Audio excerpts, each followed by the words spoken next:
Hey YouTube, Dalton here with Own Your Survival. Today I'm going to be talking about some of the Polymer 80 lowers that I've cut out and turned into firearms. One on the right, this is the Glock 17. This here is a Glock 19, both in 9mm. There's several differences just in these lowers here. Also with the parts kits that I bought, there's some differences there. You can see the differences in the slides and the barrels. So there's a lot of differences just in these two pistols in the same caliber. I'd like to kind of talk a little bit about them. The first noticeable difference is the stippling. So on the Glock 17 here, it's very mild stippling. It works well, but it's not as noticeable all the way around as it is on the Glock 19. Now the Glock 19 is very aggressive stippling all the way around.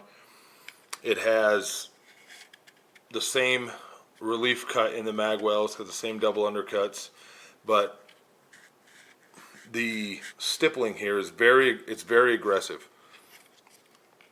So that's the first big difference. The second big difference that I've noticed is actually in the parts kits themselves. This parts kit here came from, I believe it was Midway USA. One of the big noticeable pieces is that extended mag release right there. Can you see that okay? Yeah, you can see it there. That one compared to this one. Sorry guys, I got a new camera today. I'm using this little app on my phone. It's a viewfinder. It's actually pretty cool. But just kind of trying to get used to how this all works. Anyway, so those are some of the noticeable differences. Also, there's an extended slide release here on this Glock 17, and it's not on the 19. If I was going to do it again, I would get both extended. It's kind of a luxury you never think about until you have it.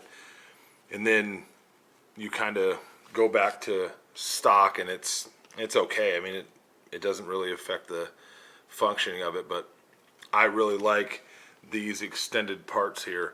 It just makes it for a more comfortable shoot. But when I was building these, I did these two different ways also. When you get this, it comes in a little jig, and there's blocks of plastic here on this side and on this side, front and back, where these slide rails are. So on the Glock 17, I didn't use a Dremel tool for those. I used a razor knife. It was easy. I didn't cut myself, which is a big plus, but it wasn't difficult at all to cut those out. So if you don't have a Dremel, it's not that big of a deal. You can use a razor knife to cut them out. The biggest problem I found though with trying to use a razor knife is in this cavity right here. That's where the recoil spring fits in, and if you don't have this wide enough, then that recoil spring gets caught in there, and it's pretty tough to get your slide off to fix it. So using a Dremel tool for that was actually very beneficial. But as you can see in there, it is pretty tight. So when you're cutting, you just cut to where they got some depressions in there where it tells you, stop cutting, don't cut too much material out. But right there, that's probably the hardest part, is getting your Dremel in there and not nicking up the sides too bad. Also, when you're cutting these out, one thing I would recommend is leaving this pin out until you get your trigger in there. When I cut this one out, this was my first one, I put all the pins in that came in the kit so I didn't lose them naturally. But then when you try to slide this trigger assembly in, this pin gets in the way. You can spin on it and force it in there if you want to, but I just popped the pin out. But it blocked the top of that trigger housing from going in there. So that was a learning experience for me. The triggers, they function pretty well, just like any Glock trigger really. There's aftermarket triggers out there. I've seen a couple online that have like adjustable Glock triggers. I didn't try that. I was just going to finish them and shoot them. We might get some aftermarket upgrades for it later, but right now we're not. This is the Glock 17 slide. Oh, another big difference in the purchase of these was when my brother and I were buying them, I bought this as a set. It came with the slide and the lower.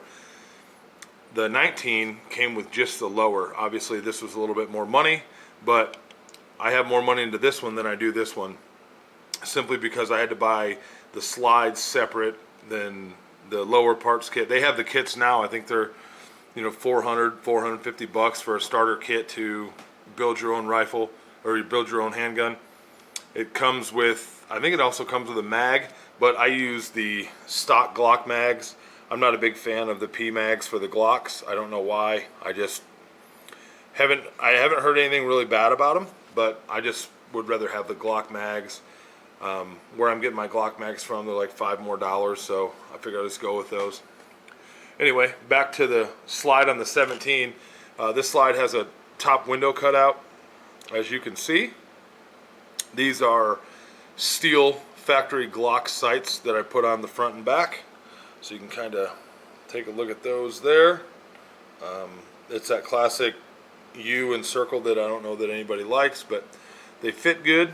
And then the barrel that I have is a threaded barrel. I got a stainless threaded barrel. I think that looks really cool. I'm waiting on a threaded barrel for this one also, which I think they look better. I guess that's just your preference. I don't have suppressors or anything, but if I did, I could just slide it on there and go. But that's the slide right there. Nothing too difficult. I did put in a aluminum. Oops, sorry guys. I did put in an aluminum back plate on this one and this one. I like the aluminum parts on the slide or steel parts on the slide better than I do just plastic. So this slide came cut. It didn't have any of the sights or anything in it. It came with an RMR cut as well. So in the barrel, you can see some wear on the front of that barrel right there as it goes through. Hopefully that is all it's going to wear, and it wears up here a little bit also, just with the fit and finish to the slide. I don't see it having any catastrophic repercussions of using it, but yeah, it's just got some scratches where I would probably polish that out with a Dremel. And then we get on to the 19 here. As we said before, it has much more of an aggressive stippling on it than the 17 does. I like this stippling pattern better.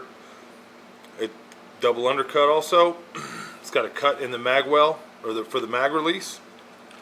This one functions well also. I had pieced these parts together with a buddy of mine who uses, he sells gun parts and guns, so he kind of hooked me up with this here.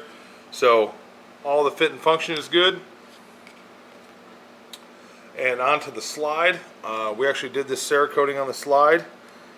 We started with this very bronzy color in the right there, and we knocked it down with some black and some turquoise to make it look like an old dirty penny. So that's kind of cool. Then when you pop the barrel out, I think that stainless barrel is going to look sweet. You can see they got it cut all the way through, kind of an aggressive cut. Looks pretty cool. And then you can see that turquoise in there a little bit. It looks really, really good in the sunlight, and then it goes to bronze and then back to the turquoise. But I have a color matched cover for that RMR there, and my buddy actually engraved it for me there. It says G19 on it. So guys, overall I'm very happy with the way that these pistols turned out. I have one more that I'm going to build. It is a Glock 19 long slide. I don't know what I'm going to do with it yet, so I'm kind of holding off on it. But thanks for watching. If you got any questions, put them in the comments section. Go ahead and give me a like and subscribe to my channel. Got more videos to come. Thank you.